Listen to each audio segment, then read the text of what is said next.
Halo, halo. Kembali lagi bersama saya, Alvin Tantio, seorang HR professional yang bakal bantuin kamu supaya nggak dikibulin soal karir. Kalau di bagian pertama nih, kita udah sempat bahas soal gaji fresh graduate 18 juta. Waduh, ini MT atau apaan nih? Betul, manajemen trainee. Di bagian yang kedua, kita akan bahas gitu ya, soal gimana sih cara untuk menjadi manajemen trainee. Kalau kita udah lihat gitu ya, jadi manajemen trainee, kayaknya menarik nih. Tapi gimana sih sebetulnya caranya? Terus tahapan prosesnya ada apa aja? Kita akan bahas di belakang, jadi jangan skip video ini, jangan lupa untuk subscribe dan juga nyalakan notifikasinya. Karena di bagian video ini akan ada bocoran-bocoran. Di video-video lain juga nanti ada bocoran soal karir. Jadi tunggu apa lagi? Kita tonton ya. Sekarang kita akan mulai. Nah, kalau ngomongin soal persiapan atau preparation, apa sih yang harus disiapin gitu ya? Untuk teman-teman supaya bisa menjadi seorang manajemen trainee atau MT yang hebat, yang super, yang berhasil. Bisa dibilang kita harus ngeliat dulu nih, secara selection process atau pemilihannya gitu ya, dari seorang MT, itu seperti apa sih? Sebetulnya mirip-mirip sih sama kayak seleksi karyawan biasa, tapi bedanya ada di detailnya. Kalau kita lihat nih, ada registrasi online, ada tes online, ada interview juga, biasanya interview online, lalu ada background checking nih, setelah berkas-berkas masuk, dan ada yang namanya final assessment. Nah, kalau kita lihat nih, registrasi online itu, teman-teman yang pertama harus siapin resume atau CV. Tentunya jangan lupa, teman-teman bisa langsung cek video nih, udah aku taruh linknya, untuk cara pembuatan resume atau CV yang benar. Ditonton tuh sampai habis, jangan sampai cuma dilihat sepotong-sepotong aja, terus teman-teman bingung. Nah, selain itu, profil juga harus komplit, di mana teman-teman biasanya akan mengisi nih, di dalam portal atau job portal yang dibuat oleh perusahaan. Lalu, ketika online registration atau registrasi online, biasanya diminta beberapa dokumen pendukung. Tapi itu hanya kalau diminta, kalau nggak diminta, nggak usah dong. Yang kedua adalah tahapan online test. Di dalam online test ini, biasanya ada tes online gitu ya, yang dilakukan dalam jangka waktu tertentu. Jadi biasanya teman-teman akan dikasih link, teman-teman bisa registrasi, dan teman-teman bisa langsung gitu ya, mengerjakan tesnya dalam durasi waktu yang ditetapkan. Ada tes yang bersifat tes logika, lalu tes numerik atau data gitu ya, membaca data, membaca kurva, membaca tabel. Lalu ada juga biasanya dengan psychological assessment atau tes psikologi. Tapi ini optional, karena di beberapa perusahaan multinasional nih, program-program MT-nya, itu tidak ada tes psikotes. Tapi ada juga tes-tes yang bisa ngelihat secara kognitif, secara cara berpikir, dan kolaborasi. Jadi online test ini bentuknya sekarang macam-macam. Nah, kalau teman-teman punya pertanyaan, boleh banget tanya di kolom komentar atau langsung booking waktu konsultasi one-on-one bareng aku. Kita masuk ke tahapan berikutnya, online interview. Atau biasanya HR interview nih. Di tahapan ini, biasanya yang digunakan apa sih? MT itu akan dites. Kira-kira secara kemampuan berkomunikasi, baik penggunaan bahasa Inggris gitu ya umumnya, itu seperti apa? Dan dilihat juga pengalaman dan knowledge teman-teman atau pengetahuan teman-teman secara umum. Ketika online interview nih, ada beberapa hal yang seringkali ditanyakan. Misalnya, apa sih yang memotivasi kamu untuk melamar ke posisi ini? Bagaimana gitu ya, view atau pandangan kamu terhadap produk atau misalnya jasa yang diberikan oleh perusahaan ini? Terus misalnya ditanya juga, kira-kira apa sih yang membuat kamu pantas dan merasa layak untuk diterima di perusahaan ini? Serta komentar-komentar atau pertanyaan-pertanyaan lainnya yang membutuhkan respon dari teman-teman yang genuine atau real. Jadi, teman-teman harus latih nih cara komunikasi teman-teman ketika menghadapi online interview. Karena nanti di final assessment biasanya ada user interview yang lebih berat lagi. Nah, tahapan keempat dari proses MT biasanya adalah background checking.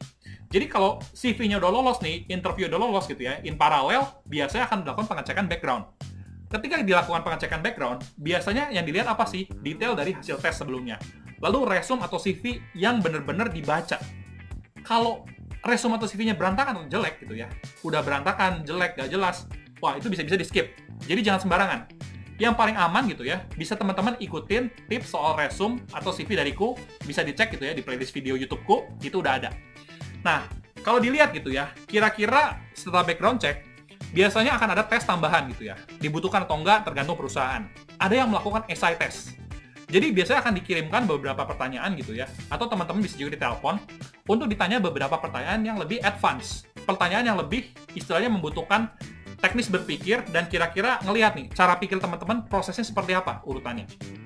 Jadi kayak gitu tuh, background check itu benar-benar akan dicek semuanya. Jadi hati-hati nih, kalau teman-teman gitu ya udah punya data, tapi datanya itu nggak lengkap atau kurang menggambarkan diri teman-teman, hati-hati banget. Nah, di bagian terakhir, ini ada yang namanya final assessment. Final assessment biasanya ada 3 hal gitu ya yang utama. FGD atau Focus Group Discussion, BCP atau Business Case Presentation, dan juga user interview. Focus Group Discussion biasanya berfokus pada topik umum, di mana masing-masing dari anggota mendapatkan data-data khusus per bagian mereka masing-masing. Lalu ditanya bagaimana cara memecahkan masalah dan juga kira-kira apa sih yang menjadi root cause atau penyebabnya. Nanti di video lain kita akan bahas ya soal FGD ini. Yang kedua adalah soal BCP atau Business Case Presentation. Tes ini bersifat individu. Kalau tadi nih FGD berkelompok, BCP biasanya kita diberikan nih sekitar 30-40 menit untuk membaca data gitu ya, segepok, agak banyak sih, untuk melihat kira-kira case-nya seperti apa, dan teman-teman dikasih opsi. Nah, dari opsi-opsi yang ada, biasanya teman-teman akan harus presentasi gitu ya, di depan manajemen yang melakukan assessment. Lalu di sana teman-teman itu ya akan di-challenge, akan ditanya gitu, beberapa pertanyaan yang istilahnya tidak terbahas ketika teman-teman membaca tesnya. Nanti akan dilihat bagaimana nih teman-teman learning on the fly, teman-teman memberikan respon ketika ada hal-hal yang di luar dugaan. Itu benar-benar dites.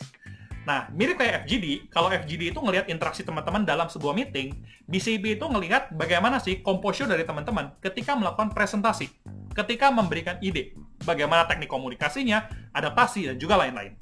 Kalau user interview cukup clear. Di sini biasanya akan mirip dengan pertanyaan user interview maksudku. Lalu di bagian sini juga biasanya akan dikorek-korek gitu. Motivasi kamu lebih lanjut apa? Terus kira-kira kalau kamu keterima, kamu akan ngapain? Biasanya juga akan ditanya nih, kalau misalnya kamu join perusahaan ini, kira-kira kontribusi apa yang bisa kamu berikan? Atau teman-teman juga bisa diberi pertanyaan gitu ya, yang terkait bisnis. Misal ditanya, wah sekarang perusahaan kita lagi fokus ke bidang X gitu ya. Kira-kira kamu punya ide nggak? Di sana teman-teman akan dilihat seberapa teman-teman memiliki wawasan secara umum dan juga wawasan terkait industri perusahaan tersebut bekerja atau beroperasi. Jadi ini tes yang cukup susah juga nih user interview. Selain itu, kalau di depan belum ada psychological assessment atau tes psikologi, di sini biasanya ada. Dan kalau kita lihat nih, hasilnya juga tentu saja jangan dipalsukan. Karena nih sekarang banyak banget gitu ya yang mikir, wah kalau tes psikotes gini nih, kalau gitu cari caranya cari bukunya Menurutku pribadi nih ya, bukan menjelekkan pihak lain, tes-tes kayak gitu sih nggak perlu teman-teman sampai khusus ngerjain latihan atau kayak gimana, nggak perlu. Cukup cari tahu aja jenisnya ada apa aja, itu nggak masalah. Karena apa? Bayangkan ya, kalau tesnya dibuat-buat, terus teman-teman keterima kerja, 1 minggu, 2 minggu, ternyata baru kelihatan nih nggak cocok. Kan sayang juga gitu, motor-motorin CV jadinya, atau resume. Jadi jangan sampai kayak begitu ya. Nah, yang harus kita lihat gitu ya, yang harus kita ingat juga, aku mengajarkan framework namanya kerja. KERJA. Jadi, kalau kita mau jadi MT yang sukses gitu ya, karyawan sukses juga bisa sih, kita harus punya namanya knowledge, experience, relationship, justification, dan adaptability. Knowledge atau pengetahuan, experience atau pengalaman, relationship atau hubungan, justification atau pengambilan keputusan, dan adaptability atau kemampuan untuk beradaptasi. Kalau kita bahas, knowledge itu kita harus coba memahami gitu ya, seluruh proses kerja secara high level atau secara detail dalam satu view. Nah, ketika kita ngelihat gitu ya, kita harus bisa zoom in dan juga zoom out. Gunakan critical thinking, problem solving, dan juga pertajam business acumen dari teman-teman. Yang kedua adalah experience gitu ya, atau pengalaman. Coba aplikasikan pengalaman sebelumnya untuk menghadapi tantangan yang baru. Nggak terlalu susah kok. Dan kita bisa gunakan yang namanya learning agility. Nah, coba nih cari learning agility ya, PR nih ya. Atau kalau nanti aku ada waktu, aku akan bikin juga video soal learning agility. Biar teman-teman kebayang. Nah, yang ketiga adalah relationship.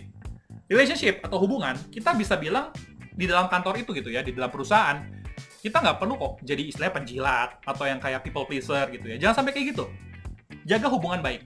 Cukup netral, cenderung positif. Nggak usah terlalu haihi ke semua orang gitu ya. Belum tentu itu akan worth the time, worth the effort gitu ya. Karena kita juga ngelihat gitu, orang akan bisa nilai, ini orang fake apa enggak. Jadi kalau relationship itu yang tulus dan netral, cenderung positif aja ke orang di level apapun.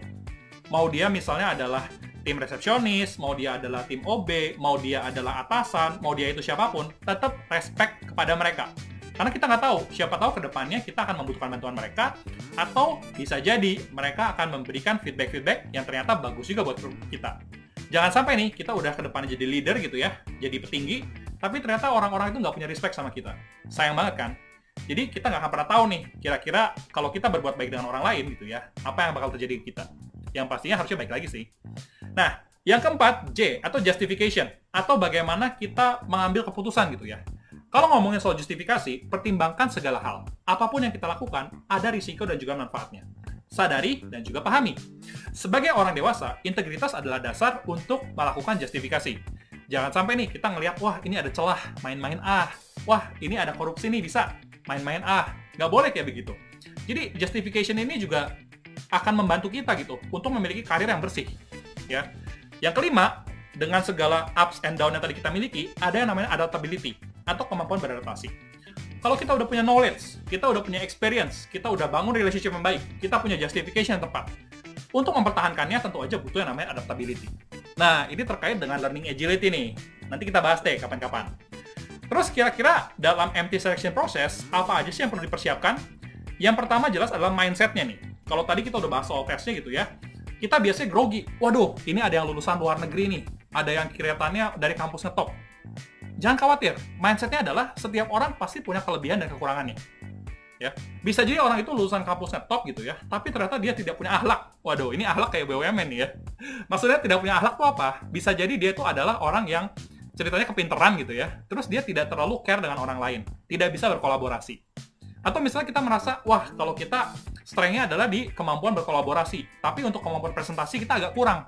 Nah, coba kita lihat mindset-nya dari sisi lain. Kemampuan presentasi kurang, berarti itu kita sadar. Kalau kita udah sadar, bagaimana cara mitigasinya, itu yang lebih penting. Bukan cuma merasa, aduh kurang, tapi pikirin bagaimana cara kita bisa upskill-nya. Kapan-kapan aku akan bahas juga soal public speaking dan personal branding, supaya teman-teman bisa paham juga apa sih yang aku maksud.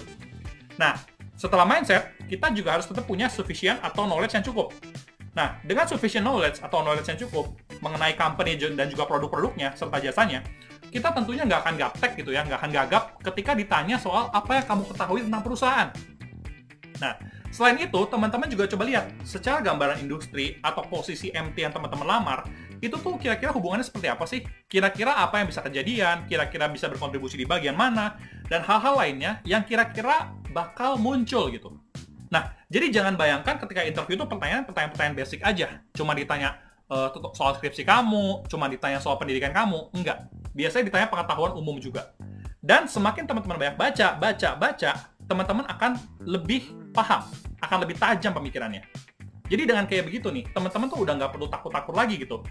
Selama kita punya knowledge yang cukup, teman-teman akan menjadi orang yang interesting, orang yang menarik. Nah, poin yang ketiga adalah critical thinking dan problem solving.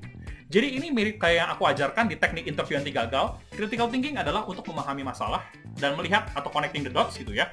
Serta problem solving adalah untuk memecahkan masalah dengan prinsip kita empati. Siapa itu usernya dan siapa yang bisa kita bantu. Dan kira-kira produk dasarnya, MVP-nya, minimum viable productnya seperti apa, dan bagaimana kita bisa mengeksekusi dan memperbesar skalanya atau melakukan upscaling. Jadi, critical thinking dan problem solving itu juga harus jadi mindset tuh, teman-teman. Nyambung. Nah, yang keempat adalah soal composure dan juga interpersonal communication. Kalau kita udah punya composure dan interpersonal communication, misalnya kita menghadapi masalah atau menghadapi tantangan, kita tahu gitu bagaimana kita harus merespon. Kita bisa berhenti, tetap berpikir tenang, dan tahu siapa sih yang kira-kira bisa membantu kita, dan juga hal-hal lainnya yang bakal membuat teman-teman bisa adaptasi. Jadi manajemen trainee, jadi karyawan sukses, itu frameworknya sama kayak yang tadi, pakai prinsip kerja aja. Knowledge, experience, relationship, justification, dan juga adaptability. Dengan kayak gitu, teman-teman, aku yakin sih bisa menjadi MT yang sukses juga. Dan kalau teman-teman masih butuh tips lebih lanjut, atau pengen pembahasan lebih detail gitu ya, aku ngebaca teman-teman, aku memberi saran yang spesifik buat teman-teman sukses sebagai manajemen trainee, bisa banget buat booking konsultasi one-on-one, kontaknya udah ada di YouTube-ku. Oke, paling segitu dulu untuk video kedua dari soal manajemen trainee. Jadi manajemen trainee gajinya 18 juta, oke juga kan di tahun 2021?